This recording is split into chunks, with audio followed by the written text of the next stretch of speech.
Hello friend, welcome back my YouTube channel biology science. आज के video में परागकण या पॉलन ग्रेन अथवा लघु बीजाणु या माइक्रोस्पोर को चित्र और उदाहरण सहित समझाएंगे। तो जिसके अंतर्गत लघु बीजाणु जनन क्या होता है, कैसे होता है पूरी प्रक्रिया, परागकण की संरचना कैसी होती है पूरी प्रक्रिया, और परागकण का अंकुरण कैसे होता है तथा नर युग्मकोद्भिद का विकास कैसे होता है, इन सभी टॉपिक को डिटेल से चित्र से ही समझाएंगे। आपको बता दें कि पुष्पी पौधों में लैंगिक जनन यानी sexual reproduction in flowering plants के अंतर्गत इसके पहले मैंने 2 लेक्चर अपलोड किए हैं। यदि आप लोग वो वीडियो नहीं देखे हैं तो जाकर के देख सकते हैं, बहुत ही अच्छी तरीके से समझाया गया है। ये चैप्टर 1 का तीसरा वीडियो है जो लेकर के आए हैं। पहले इन सभी चीजों को, चाहे वो लघु बीजाणु जनन हो, परागकण की संरचना हो, परागकण का अंकुरण हो, नर युग्मकोद्भिद हो, इन सभी को पहले चित्र के माध्यम से अच्छी तरीके से समझा देते हैं और इसके बाद में इसको परीक्षा में कैसे लिखेंगे, लिखना भी आपको अच्छे से बताएंगे। तो चलिए पहले समझाते हैं और फिर लिखना बताते हैं। देखिए, पराग कोश की आंतरिक संरचना तक आपको समझा दिया था। तो ये जो पराग कोश की आंतरिक संरचना है, देखिए इसमें 4 लघु बीजाणुधानियां थीं। जो पुष्प होता है, एक आवृतबीजी पौधे के पुष्प के परागकोश या फिर एंथर की जो प्रत्येक पाली होती हैं, एक पाली ये है, दूसरी पाली ये है, जो पाली होती हैं, जो लोब होते हैं, इसमें 2-2 कोष्ठक होते हैं। प्रत्येक पाली में देखिए, एक पाली ये हुई तो 1-2 कोष्ठक, दूसरी पाली ये हुई तो 1-2 कोष्ठक, प्रत्येक पाली में 2-2 कोष्ठक होते हैं। इन्हें परागपुट कहा जाता है। इनका नाम क्या है? परागपुट। या फिर दूसरा इनका क्या नाम होता है? लघु बीजाणुधानी। लघु बीजाणुधानी, चाहे परागपुट कहो चाहे लघु बीजाणुधानी कहो, एक ही बात है। तो प्रत्येक पाली में 2-2 होती हैं। इस तरह से 1 2 3 4 एक परागकोश में सामान्यतः अगर देखा जाए सामान्य रूप से तो 4 लघु बीजाणुधानियां होती हैं। और आपको बता दें, इसमें जो लघु बीजाणु मात्र कोशिकाएं होती हैं, माइक्रोस्पोर मदर सेल जो होती हैं, ये वाली जो कोशिकाएं हैं, इधर देखिए मैंने नहीं बनाया है, एक ही तरफ बना दिया है। वैसे बनाने में टाइम लगता है, इसलिए एक तरफ बना करके आपको समझा दिया। बिल्कुल इसी तरह से इधर भी होगी। तो इसमें जो लघु बीजाणु मात्र कोशिकाएं होती हैं, इन लघु बीजाणु मात्र कोशिकाओं से लघु बीजाणुओं के बनने की क्रिया यानी पराग कणों के बनने की क्रिया ही लघु बीजाणु जनन कहलाती है। कैसे लिखेंगे? देखिए, जो लघु बीजाणु मात्र कोशिकाएं हैं, इन कोशिकाओं से पराग कणों के बनने की क्रिया, पराग कणों कहो चाहे माइक्रोस्पोर कहो, चाहे आप ये भी कह सकते हो लघु बीजाणु, लघु बीजाणु के बनने की क्रिया, बनने की क्रिया क्या कहलाती है? लघु बीजाणु जनन कहलाती है। लघु बीजाणु जनन कहलाती है। तो लघु बीजाणु जनन की अगर परिभाषा पूछी जाएगी तो क्या बताएंगे? बताएंगे कि पराग कोश में पराग कणों, जो पराग कण होते हैं या पॉलन ग्रेन्स होते हैं या जो लघु बीजाणु होते हैं, इनके बनने की क्रिया को ही लघु बीजाणु जनन कहते हैं।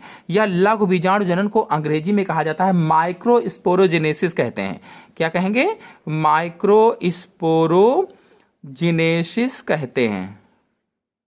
चाहे माइक्रोस्पोरोजेनेसिस कहो चाहे लघु बीजाणु जनन कहो, एक ही बात है। आपको बता दें, जो टेपिटम है, ये देखिए ये टेपिटम वाली लेयर है, ये टेपिटम की जो लेयर होती है, इससे बिल्कुल सटी हुई लघु बीजाणु मात्र कोशिकाएं होती हैं। ये जो आप देख रहे हैं, ये बिल्कुल टेपिटम से सटी हुई लघु बीजाणु मात्र कोशिकाएं पाई जाती हैं।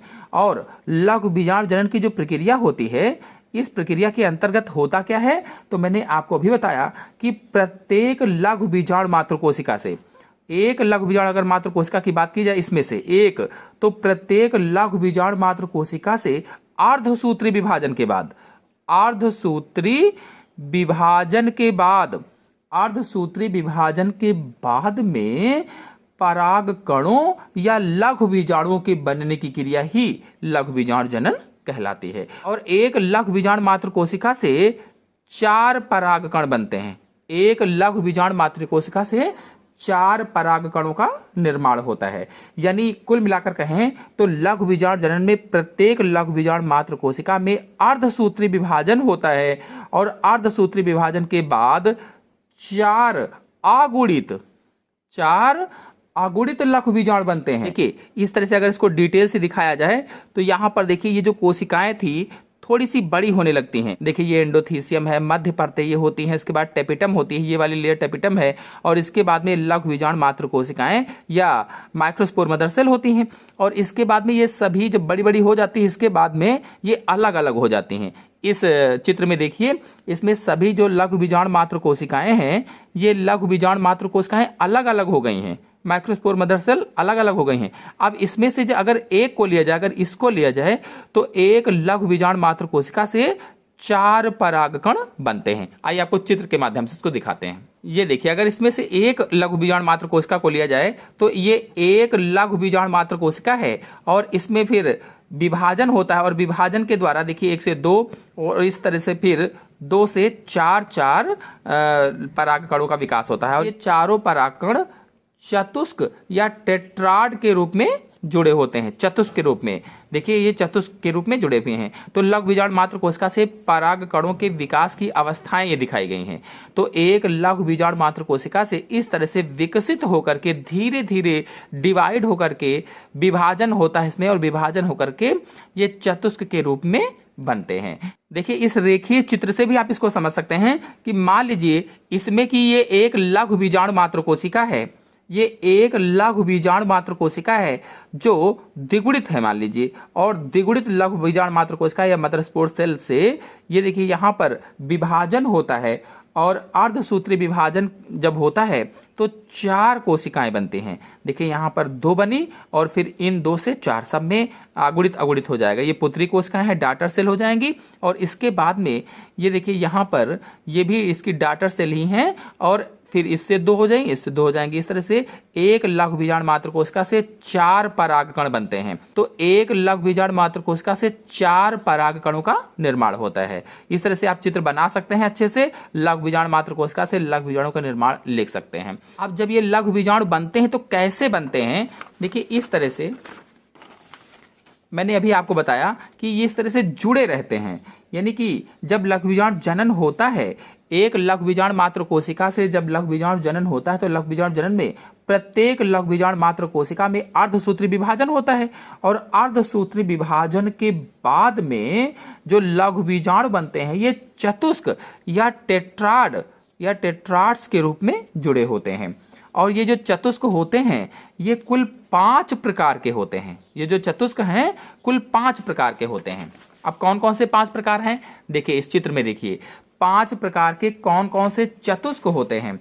देखिए पहला है रैखिक, दूसरा है समद्विपार्श्विक, तीसरा है क्रासित, चौथा है टी आकार की, और 5वां है चतुष्फल की। आपको यहीं पर बता दें अधिकांश जो द्विबीजपत्री पौधे होते हैं, अधिकांश द्विबीजपत्री जो पौधे होते हैं, डाइकोटिलेडोनस जो प्लांट होते हैं, उसमें चतुष्फल की जो ये वाला है चतुष्फलकीय लघु बीजाणु पाया जाता है, लघु बीजाणु पाया जाता है। अधिकांश जो द्विबीजपत्री पौधे होते हैं उसमें चतुष्फलकीय इस तरीके के या टेट्राहेड्रल लघु बीजाणु पाए जाते हैं या माइक्रोस्पोर पाए जाते हैं द्विबीजपत्री में। अगर एक बीजपत्री बात की जाए तो एक बीजपत्री में समद्विपार्श्विक जो एक बीजपत्री होते हैं उसमें समद्विपार्श्विक या आइसोबाइलेटरल प्रकार के लघु बीजाणु पाए जाते हैं। एक बीज पत्री में समद्विपार्श्विक प्रकार के लघु बीजाणु पाए जाते हैं या माइक्रोस्पोर पाए जाते हैं। तो जब ये लघु बीजाणु बनते हैं मदर स्पोर सेल से तो इस तरह से जुड़े रहते हैं, और इसके बाद में जो चतुष्क ये बने होते हैं इन चतुष्कों से चारों परागकण धीरे धीरे करके अलग हो जाते हैं। ये चारों परागकण धीरे धीरे करके इन चतुष्कों से अलग हो जाते हैं, और कुछ पौधों में ये जो परागकण होते हैं अलग नहीं होते हैं, कुछ में अलग नहीं होते हैं, संयुक्त रूप से जुड़े ही रहते हैं। जैसे टाइफा में ले लीजिए, जो टाइफा होता है इसमें संयुक्त रूप से जुड़े ही रहते हैं।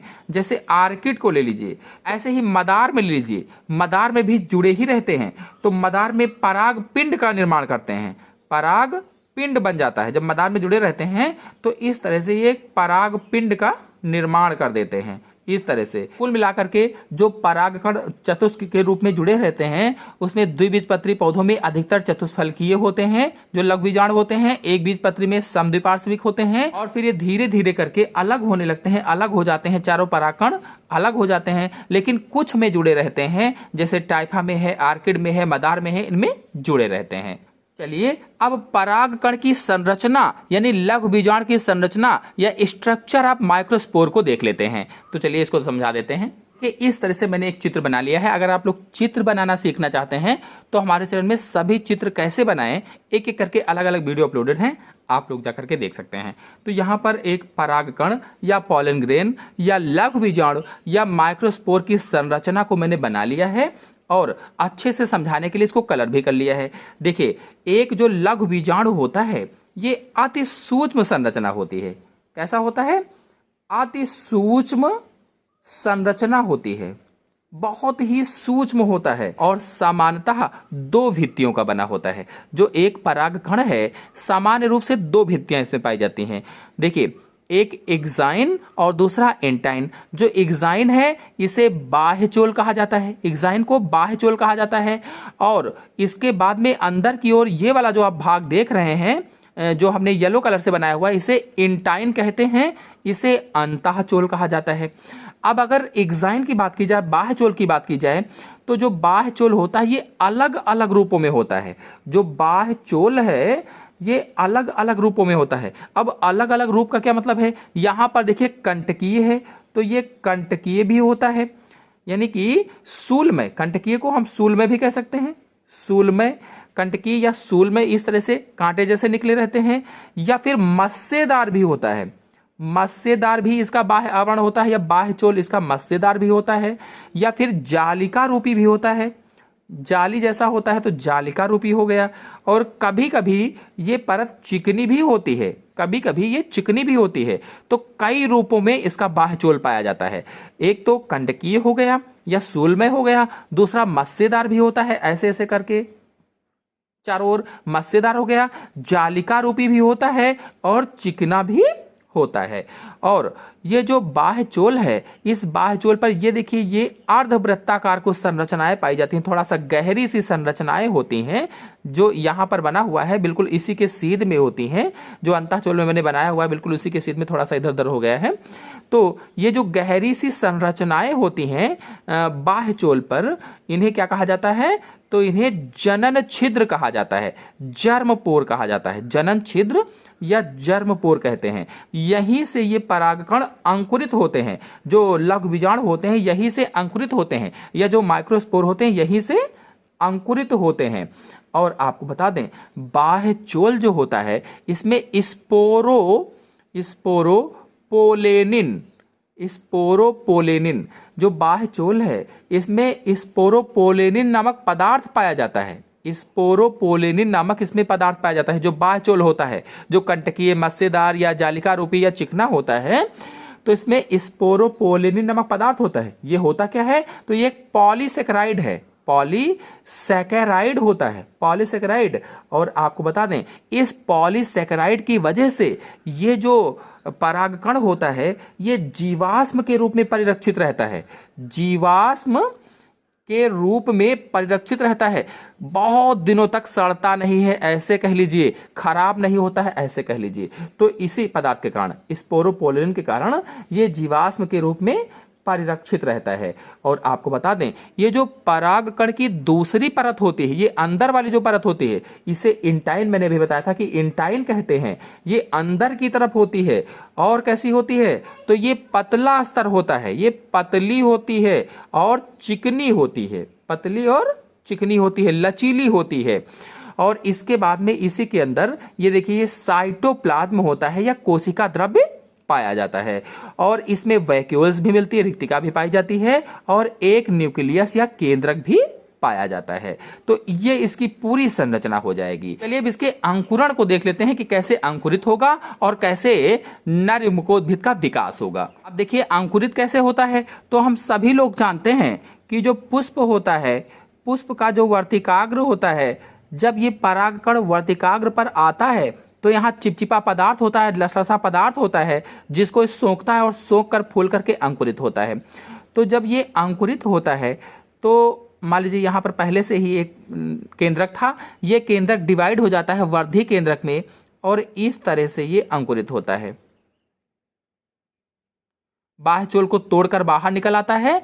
और जब ये केंद्रक डिवाइड हो जाता है, न्यूक्लियस के डिवाइड हो जाता है, तो एक जनन केंद्रक बन जाता है, जनन केंद्रक, और एक वर्धी केंद्रक कहो, वर्धी केंद्रक इसको कहो, चाहे कायिक केंद्रक कहो, कायिक केंद्रक, वर्धी केंद्रक या कायिक केंद्रक कह सकते हैं, ये बन जाता है। तो दो केंद्रक का निर्माण हो जाता है और एक पराग नलिका बन जाती है, पराग नलिका का निर्माण हो जाता है, पॉलन ट्यूब बन जाती है।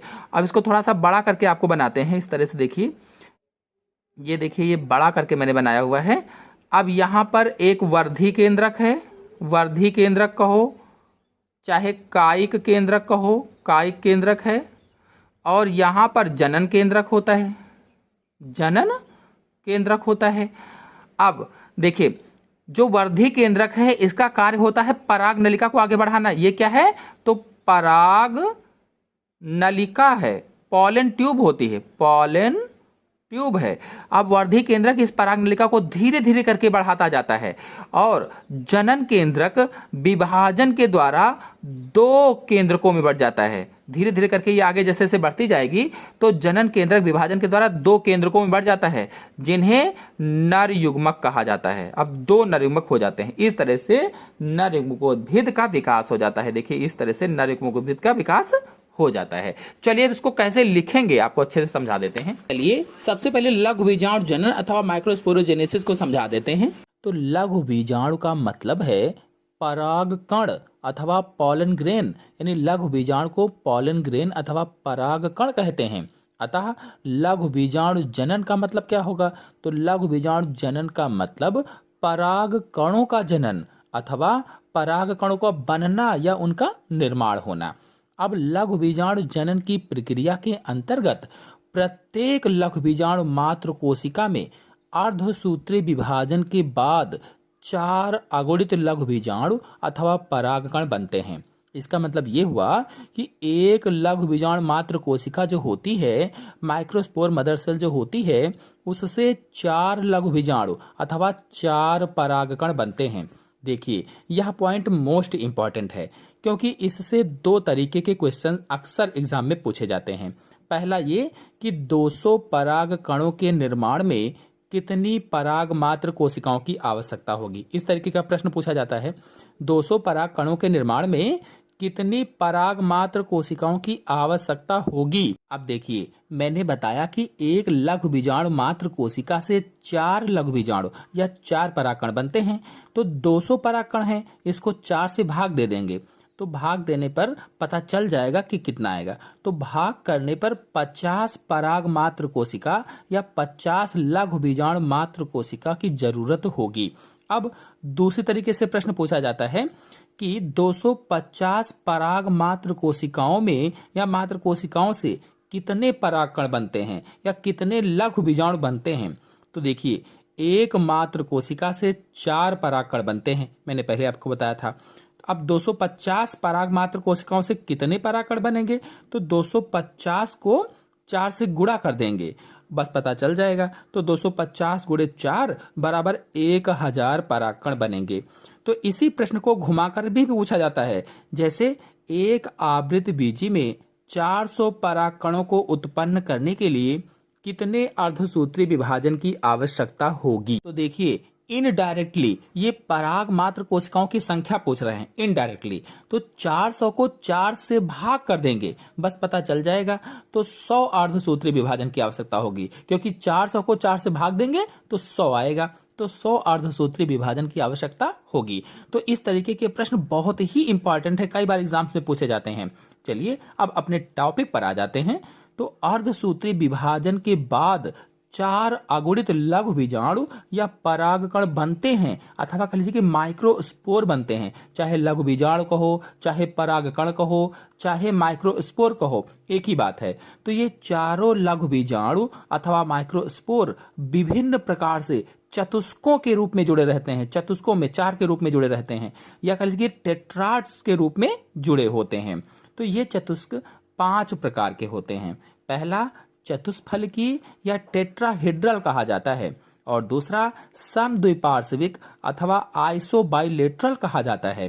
तीसरा टी आकार की या टी शेप्ड, और चौथा रैखिक या लाइनर कहा जाता है, तथा पांचवा है क्रासित या डेक्यूसेट, क्रासित या डेक्यूसेट। आपको बता दें कि अधिकांश द्विबीजपत्री पौधों में जो डाइकोटिलेडोनस प्लांट होते हैं उनमें परागकण या लघु बीजाणु चतुष्फलकीय क्रम में या टेट्राहेड्रल सीक्वेंस में लगे होते हैं। यानी जितने भी अधिकांश रूप से अगर देखा जाए द्विबीजपत्री जो पौधे होते हैं उसमें जो परागकण होते हैं या लघु बीजाणु होते हैं या माइक्रोस्पोर होते हैं वे चतुष्फलकीय क्रम में या टेट्राहेड्रल सीक्वेंस में लगे होते हैं।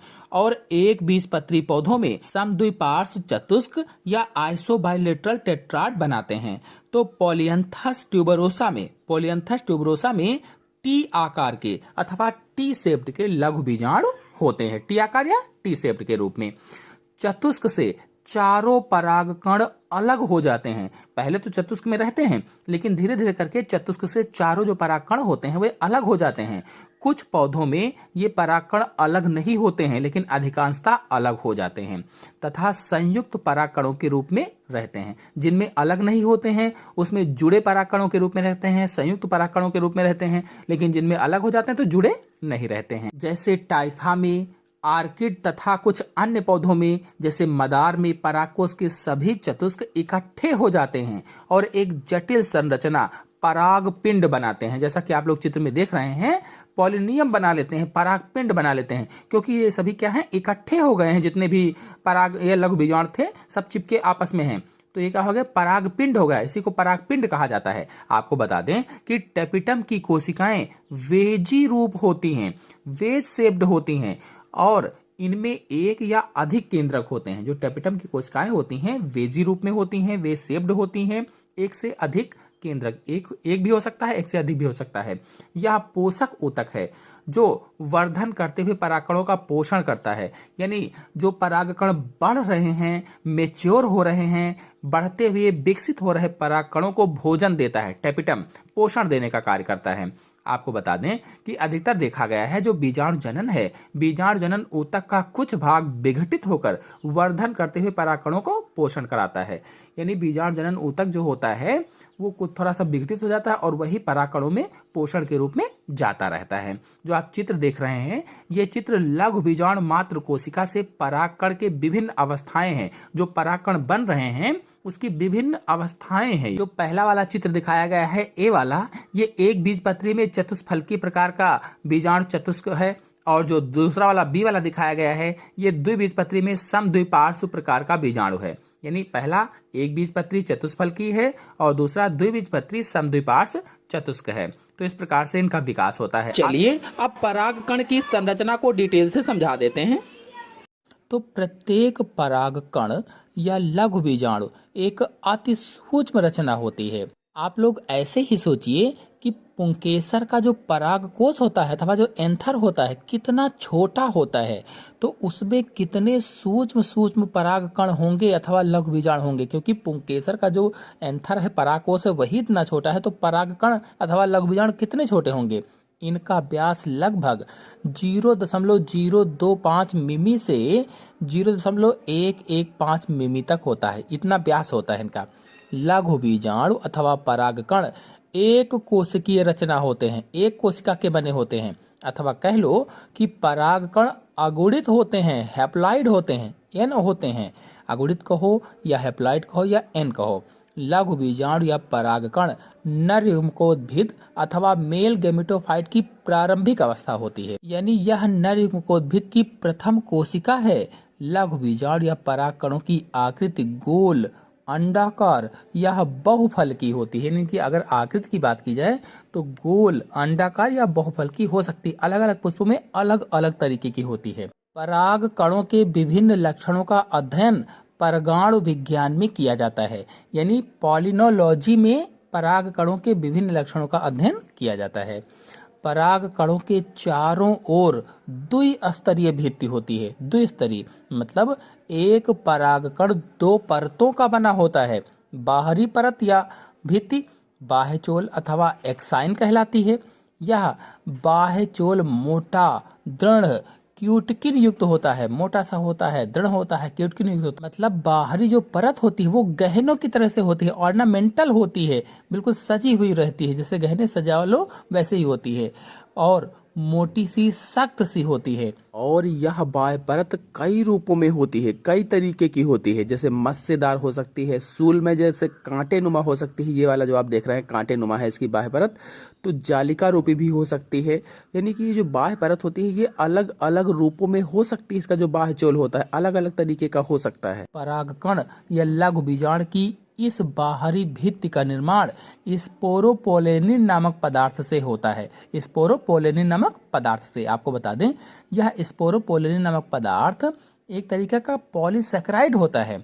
इम्पोर्टेंट है, परीक्षा में पूछा जा सकता है कि पराग कोश की जो बाहरी भित्ति होती है वो किस पदार्थ की बनी होती है। आपको बता दें कि पराग कण के बाह्य चोल में जो स्पोरोपोलेनिन नामक पदार्थ या पॉलीसैकेराइड होता है यह भौतिक, रासायनिक व जैविक अपघटन के लिए प्रतिरोधी होता है।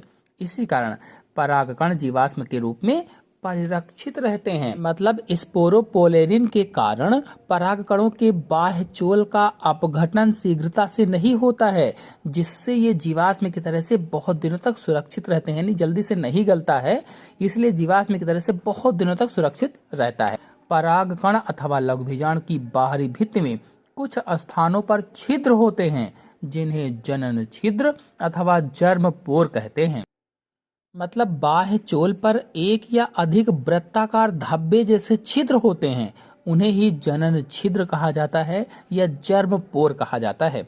परागकण या लघु बीजाणु के अंकुरण करने पर पराग नलिका अथवा पॉलन ट्यूब इन्हीं छिद्रों के द्वारा बाहर निकलती है। एक बीजपत्री पौधों में केवल एक जनन छिद्र होता है। जितने भी मोनोकोटिलिडनस प्लांट होते हैं उसमें केवल एक जनन छिद्र होता है। जबकि जो रेननकुलस है, रेननकुलस में 15 से 30 तक जर्मपोर अथवा जनन छिद्र पाए जाते हैं या होते हैं। तो इसका भीतरी स्तर जो होता है पतला व लचीला होता है। यानी जो भीतरी वाली परत है वो पतली व लचीली होती है, जिसे अंतःचोल अथवा इंटाइन कहा जाता है। अंतःचोल या इंटाइन यानी भीतरी परत पतली झिल्ली नुमा होती है, और ये अंतःचोल पैक्टिन व सेल्यूलोज का बना होता है। जो आंतरिक परत होती है वो पैक्टिन व सेल्यूलोज की बनी होती है। और इसी अंतःचोल के साइटोप्लाज्म में एक हैप्लॉइड केंद्रक पाया जाता है, अगुणित केंद्रक पाया जाता है। आपको बता दें कि पराग कणों के साइटोप्लाज्म या कोशिका द्रव्य में अधिक मात्रा में या प्रचुर मात्रा में पोषक पदार्थ पाए जाते हैं। इसीलिए खिलाड़ी पराग कणों से बनी हुई गोली या शरबत को न्यूट्रिएंट सप्लीमेंट के रूप में यूज करते हैं। विभिन्न औषधियों को बनाने में पराग कणों की भूमिका as a factor, as a कारक के रूप में होती है। आशा है आपको पूरा वीडियो अच्छी तरह से समझ में आ गया होगा। समझ में आ गया हो तो वीडियो को लाइक कीजिए, अपने दोस्तों में शेयर जरूर कीजिए, और चैनल पर पहली बार आए हैं तो चैनल को सब्सक्राइब भी कर लीजिए, क्योंकि सब्सक्राइब करने का एक भी पैसा नहीं कटता है, बिल्कुल फ्री होता है। तो धन्यवाद।